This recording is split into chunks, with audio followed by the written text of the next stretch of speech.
I don't know that there's anything any stronger, like anything that moves the needle any more than consistency and accountability. I mean, Mm, I think you're really onto something. I think that's this people want to know what the secret sauce is. that's it. That's really it. Well, and that's what everybody's looking for is, when you're trying to build a business that runs and is successful and gives you the ideal life and lifestyle, Carl, I think that that is the conversation. Yesterday, I had the ability to be with 48 loan officers on a bunch of different calls. And I got to tell you, the theme that kept coming up over and over and over again was the consistency and accountability. Hey, what are like you give me some feedback, give me some thoughts on that, like go a little bit deeper. Let's talk about consistency number one. What do you think, like when I say consistency, or you hear that, what are the things that come to mind?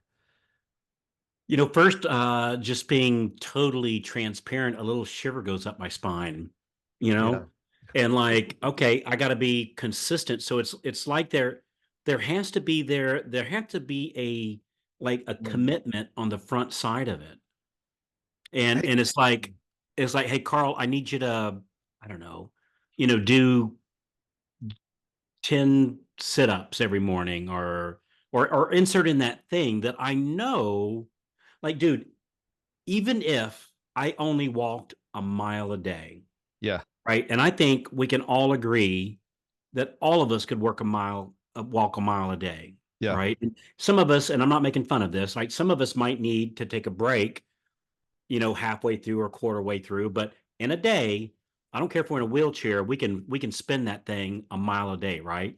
Yeah. But Steve, if I do it consistently, I'll cross the country Over time. over Yes. time, Yeah. being Wow. consistent over time. You And know, and so I don't think anything's more powerful, yet I think we something about our nature puts up a roadblock. Like, I don't know if it's the commitment thing, that we don't want to make a commitment called being consistent is a commitment, mm, right? I mean, yeah, you I'm gonna you I'm gonna consistently do X 4 days a week or 5 days a week, and I'm gonna do it for a year, even if it kills me, right? And we know it's not gonna kill you. no, it's going to make us rich in this Yeah, case. yeah, right, Right? right. Like literally, it'll make us rich. That's Mm. like I was talking. My next door neighbor happens to be a dentist, Yeah. right? And we were talking, super nice lady, and we were talking, and I mentioned my daughter, in med school and whatnot, and she asked me about what she was getting paid, and I told her, and so the dentist said, well, that's pretty good, and the dentist, I don't know how old she is. I know she's been a dentist for like 10 years, and she shared with me what this dentist made, and I thought to myself, how do you live on that, right? Mm. And Mm. and um and the point in that is that in this career that we're in, Yeah. if we're consistent with it, if Mm. we show up to work every day, like that dentist does every day, we will spank. No actual spanking occurred, of course, but we will spank any dentist or Yeah. likely most doctors by just simply being consistent. And we all know that, right? Yeah. We all know that. We all see those loan officers, like the first one that always comes to mind, just one of the nicest people in the world and one of the most giving spirits in the world, Tammy Saul, Yeah. and Yeah. one of the top, loan officers in the nation. I don't know what she's banking. I'm sure she'd tell me if I asked her, but just knowing the amount of loans she's closing, it's got to be 3, 4, 5, $6 million. A year. Maybe on the north side of that Yeah. a year. Yeah. And so we all know that when we're consistent, like Tammy is, that all of us, even if we're challenged, even a woodpecker with a blunt nose, or whatever you call that thing, a beak, a blunt, even a woodpecker with a blunt, I Beak. was going to say pecker, but that's No, no, probably not what I'm that's why looking I was for. laughing. Yeah, that with a blunt Beak. beak There you go. Let's say that one. is still going to dig a hole through the And that's hardest true. tree Over time. over Yeah. time. Hey, what do you think is it? Like so part of whenever I think about consistency, I think society as a whole is intoxicated with the next new thing. And I think part of social media, it has a role to play in that because it's like you see the highlight reels, but what you don't see is the work they're putting in to get to that Mhm. highlight reel. Nobody's really highlighting the hours they put in the gym or the hours they're waking up at 4 a.m. to memorize a script, to be on, a big screen, or the work it took to have the level of success. And we see the highlight reels and we're like, I want the highlight reels. How do I get that without the work it took to get it? It's funny you say that. I was listening yesterday to a Yeah. podcast. Do you know Ron White, the comedian by Oh yeah. chance? Oh yeah. Right, Yeah. real Yeah. real funny guy, right? Yeah. Yeah. He was saying on this podcast, that he was an overnight sensation, and I'm Mm, using air quotes for our listeners here. And he said overnight to him, he said for a comedian, like he's like, dude's really smart, right? And yeah. by the way, he sobered up about 3 years ago, just Ah, as an yeah. aside, right? Which Yeah. I think is super cool. But he said, so like a student of comedy, right? Mhm. And he said that he's noticed that if you've got less than 5,000 shows under your belt, in his words, he said, "You suck. Mm. Like, you're not funny. You're Mhm. not good. You haven't learned the timing. You haven't learned the pacing." He said, "It takes about 5,000 shows." He said, "It's Wow. eerily predictable that if you do 5,000 shows, even if you're not funny at all, by the 5,000th month, you'll start to make people chuckle." And it's Mm. just that keep going Repetition. and pushing on. Yeah. You know what happens? I think a lot of times is like in our case, when we're talking about consistency, we're talking about prospecting here, right? Right. And Right. you know what happens, Steve, is they make that one call, they have that one meeting, Mhm. and somebody says you suck. Yeah. Somebody says something mean, right? Mhm. And and that just breaks the camel's back. That Mm. one comment, that one Yeah. thing that 2 days from now, that person will never remember making that comment. Mhm. And yet, sometimes we allow things like that to affect us literally the rest of our life. And worse, Steve, we let it affect our family, Mm. and being able to provide for our family. So I think the consistency, man, you just push through no Yeah. matter what. That's like, I don't know, this is probably not a good example, but we were talking this morning.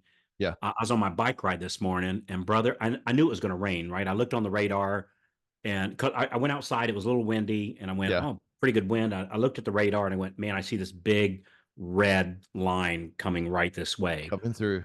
And I thought, this is a silliness in me talking here, but it's what I said to myself. John Wayne wouldn't quit, right? I mean, I'm showing my age here, right? He'd still get on that bike and Yeah, do his 20 The miles. Duke would Yeah. still get on and make it happen, Yeah. and or Tom Brady, he doesn't stop playing football when a little rain's falling. That's My right. main man gets out there and throws the ball, right? He makes In the things rain. happen. Yeah. And I think it's making that promise to ourselves and to another person. So for me, the consistency never happens without another person involved. Like for me on my bicycle thing again, dude, Yeah. I know like when we talk, one of the first things you always say to me, "How was your ride this How was your morning?" ride? Yeah. How was your And ride, man? and now you might only ask that once every other week, but Yeah. I never know when that once is going to be, right?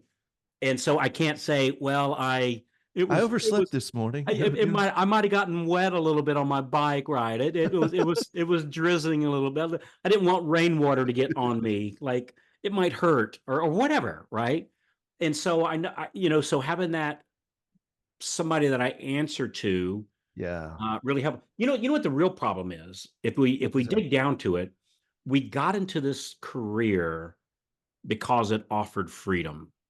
Mm. We got into this career because we're not having to stand behind a counter, making coffee or making fries or at that store working behind the counter or whatever that thing is, whatever that job is where somebody's watching over our shoulder and Yeah. we're stacking boxes and you got to stack so many boxes and we go, screw that. If my kid is getting an award Wednesday at 11 o'clock in the morning, I want Mhm. to be able to go to it. That's it. If I paid my dues for the week and I've got my business in and I want to go fishing on Thursday afternoon as a pat on the back of attaboy, I Yep. want to be able to do that, which is a wonderful thing, right? That's why I got in the business was the freedom and the income. Freedom. Yeah. The problem is that can also be our worst enemy because now, there's Very if little we structure.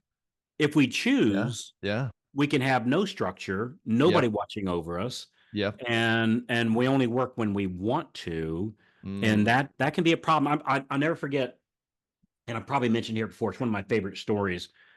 Stephen King, whether you like his books or not, we can all say the man's written a tremendous amount of material. mhm. And I was listening to him on an interview one time, and they asked him how he put out so many books, and he said, "Well, I only write when I want to. I just happen to want to, if I remember right, Monday through Thursday from 10 to 2. At 10 in the morning, I sit my butt down in front of the Royal. Uh, at least at this time, he still used the old Royal typewriter. He said at 10 in the morning, Monday through Thursday, I sit my butt in front of the typewriter and I start writing because I want to every Monday through Thursday from 10 to 2." Mm, And it's that consistency of making it happen. Now, in his case, my suspicion is he has a whatever, a book producer or whatever you call that person, that's saying, "Hey, man, I'm supposed to have another chapter here this afternoon. Where's it at?" yeah. Yeah. Kind of thing. Even at the level of Stephen King. But if you look at, like, all the greats, like Tom Brady, or insert in any athlete, they got and this is not plugging a system or anything, but they got a coach that they're answering to. That's right. And here you have Yep. these grown men, grown women at the highest Mm, level of success, mm. and they gotta answer to people. Even the president of the United States, whoever he or she is, they do have a board, right? It's their cabinet members Yep. that they even they themselves have to, in a cool way, of course, respectfully, but they have to answer They to. answer to somebody. That's And it. so I think it's the understanding that having the freedom of applying consistency gives us the results of that, which then gives us that freedom.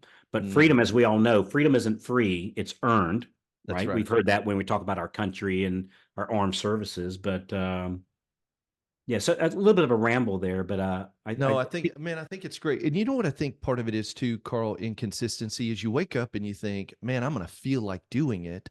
But success is not really sexy. mm, It's not this big feeling. Success is probably the most boring activities you're doing every day consistently over time. And I think what we do is we put too much weight on what we think we can accomplish in 90 days and not enough weight on what we can accomplish consistently over the next 10 years. And as you map it out, and you realize, I was challenged. We're doing these 8-week boot camps, and I was challenging everybody. I said, listen, here's the thing I want everybody to do. Two things. I want you to go to Call Stars because there's a micro community, and I want you to partner up with somebody where there's accountability. And if you do nothing 4 days a week, I want you making 20 outbound calls.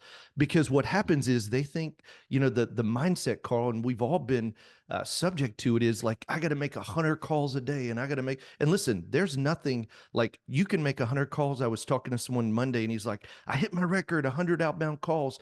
But what I'm challenging people with is, if you want to hit and can hit 100, do it. But I would rather you do 20 a day consistently. Over time will give you better results than doing 100 one day, none the next day, 50 one day, 100%. 25 the next day. And so that consistency, and this is the second part where it really goes back to, I was talking to somebody and he said, man, my call reluctance is so terrible. And I said, and I'm not going to say his name, but I said, you know how to get past that, right? And he said, no. I said, the only way to get past call reluctance, the only way to get past the pain you think you're feeling right now is activity. Like, look, have you ever Mm, gone to a gym? I didn't go to a gym and feel confident. I went to the gym and started showing up week after week after week after week after week after week after week to finally feel confident. Didn't feel confident on my first call. It was my 500th call that I started feeling confident. I'm thinking about Tommy and Brian and Ryan. These guys walked in, uh, Carl, literally 8 weeks ago, terrified of the phone. And in week 4 of just making outbound calls and being accountable to a small group of people through Call Stars, are literally, I talked to him on Monday, and he'd had 13 qualified agent appointments this week. If you had asked him if he'd done that in week 1, Carl, there's no way, because he was so terrified. But what he realized was action is what mhm. gives confidence and brings clarity that I'm enough. People like me, Mhm. and I'm trying to find my 25. And here's the good news, not everybody's my tribe, but when I'm making the calls, I'm able to identify is there an alignment here and be able to follow a process that converts and actually bring results. So the consistency, and I'll tell you what helped me. For me, I'm a high I, high D. I'm a big personality and I drive to task. What helped me the most was really making sure my calendar reflected the priority of sales activity and then treating that calendar activity as if it's a face-to-face appointment with you. And guess what? I'm Mhm. not missing a call I got with you. So those calls are not interruptible because I'm literally sitting down in that block of time. My calendar drives my activity, not my feeling. And that's what's important is when you take action, guess what? Feelings follow. I bet this morning when you knew the rain was coming, you probably didn't feel like it. But once you got to riding, I know how it is for you. It's like about 10 pedals in, you're like, let's go. Yeah, Let's go. that's exactly. So I think, you know what I think? What I'm sitting here thinking, how can you ensure that you're going to be consistent? And Mm, I think it requires a promise to somebody, yeah. and that promise can't be to self because I'll let me down like all the Oh, time, yeah. right? Yeah. But I won't let you down. Yeah. And so I think there has to come a promise, and you know, whether like in my case, a promise might be to the lovely Mrs. White, you know, Hmm. like, hey, honey, what's something that you want, or what's someplace you want us to go, or an experience, Oh, yeah.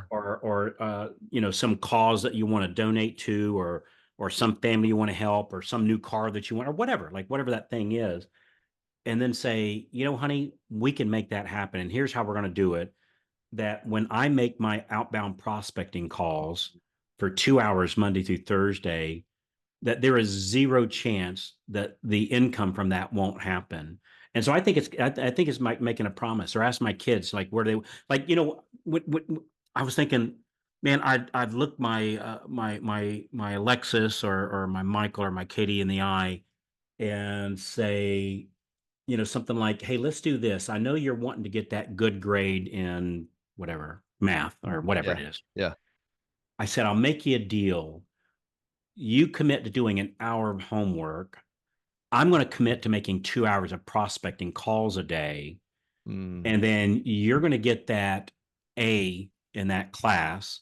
And then I'm going to make enough money to take us all to Disney World. And mm, so you want to do a pinky pact, right? mm. And make that promise, because we're teaching our kids how to make a promise, how to be consistent, and understand that we're there too, That's right. right? That's right. And then make a picky promise to them. And then when I see them making their call, when I see them doing their homework, I'll say, "Hey, here's the calls that I made today." That's like your guy that made 13 appointments with That's right. qualified agents for the week. Hmm. And I don't know this about him, but I bet you he or anybody, the average loan officer, didn't make that many appointments last year Hmm. and That's do right. it in a week. Yeah. You know, so yeah, so I think I think, yeah, I think doing a pinky promise to somebody is a Dude, very, it's so powerful. So Mhm, powerful. Because now I'm choosing to live a life of accountability with the people I love most. And I promise you this, I'm not letting Eliana down. I'm not yeah. letting Lucas down. I'm not letting Ethan down. And when you don't feel like it, I guarantee you there will be mornings that Mhm, you don't feel like it. And then you start making the calls. And Carl, what's intoxicating about it is, and I've heard it time and time again, is I started making the calls and this is what happened.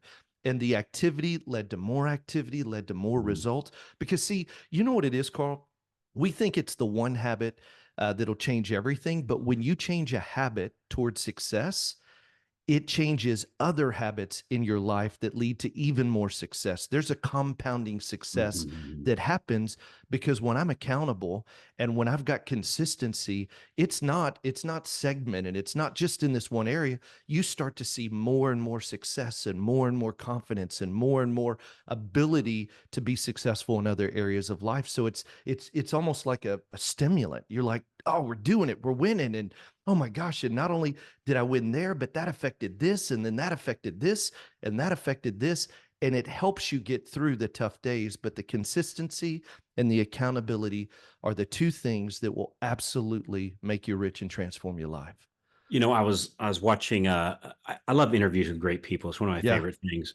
I was watching an interview with Muhammad Ali, which, growing up, Man, Yeah. that was a real life Superman, for me, and yeah, just a huge influence in my life. That man was, and I was watching him being interviewed about this very topic, about being, how amazing he was at being a champion. And he said, "Well, everybody sees the roses and the cheers." He said, "What they don't see is the thousands of hours that I spend jumping rope, running, and punching a bag." He said, Mm. "That's how you achieve greatness is you jump a lot of rope, you do a lot of running, and you punch a lot of bags. But then you achieve this, like in his case, this great success. And in his case, influenced Millions and millions of people. of Yeah. people, For including this young boy, generations. including Yeah. this young boy growing Yeah. up in the sticks of Florida. I looked at him as a role model because I saw him. At the time he was a young black man. When at the time was a challenge in our society, right? Just keeping it real here, and I saw him rise to that, and then I saw him have a voice Yeah. and speaking what he saw as truth or ways to have a better life to literally millions. I mean, he was a role model, just an incredible role model. And now we're talking about like in the 60s and the 70s, which was a different time in our, for a poor Yeah. young black man growing Yeah. up in Louisville, Kentucky, to have that kind of a voice. And it's all as a result of jumping rope, running, Running and and punching a punching a bag. bag for Amazing. hours on hours on hours, which nobody saw. That wasn't where the glory was. It was in the results. Consistency, and in his Mm. case, accountability to his Your coach team. Yeah. at the time. Yeah, just remarkable stories. And Yeah. I have never seen somebody not once be consistent and accountable and not have great success. Not once. Yeah. Not once. Yeah. And you know what? I can't think of one example that somebody did achieve greatness for any length of time without consistency and accountability. I mean, That's it so just good, goes man. and that out trumps talent and skill And every, personality every time. every day of Every the week. time. Every You day of show the week. somebody who's consistent and accountable, they'll win. Even Lights if out. they're and I've seen, I don't know a nice way to say this. I've seen jerks, Yeah. but they were consistently a jerk, right? And yeah. And they just kept hammering. And jerk's the wrong word. Let's just say for me, not the most pleasant person, Yeah. but they just wouldn't stop. And I've seen other people that were very, very, very socially awkward and just did it anyway, right? Just did it anyway. And I don't know that they got less socially awkward, at least from appearance of watching them. But boy, they sure got results. Yeah. They sure got results. Yeah, it's funny how that works. So what Hey, do well, we? listen, if you're listening today and you say, "Man, I hear consistency, I hear accountability," do this. We'd love to talk to you more about call stars. That's a gift that we're seeing make just a huge difference in the lives of loan officers. So go to freedomplanningcall.com. Myself, Carl, Kristen, one of us will jump on a call, and we'll show you what call stars is, how it can help you be consistent and accountable in your business. Freedomplanningcall.com. So check it out. If you're saying that sounds like something I need, and we'd love to talk to you about something we have that'll help you be more consistent and accountable. So, Carl, And great topic. it's Yeah, accountability with in a cool way. coolness. Yeah, in a cool Yeah, way. It's I think a lot of greenhouse people accountability. they envision accountability as somebody yelling and screaming at him and telling them Yeah, they're a we bag of dirt. no. That is Yeah, absolutely not the case. The lovely Mrs. White holds me accountable on things. Some yeah, things. She just does it in a loving spirit. And Steve, you hold me accountable to some things, and you just do it in a very loving spirit, right? yeah. So, yeah, good stuff. Good stuff. Great topic. And hey, listen, remember this: anything worth doing is worth doing badly. Just get started. See you.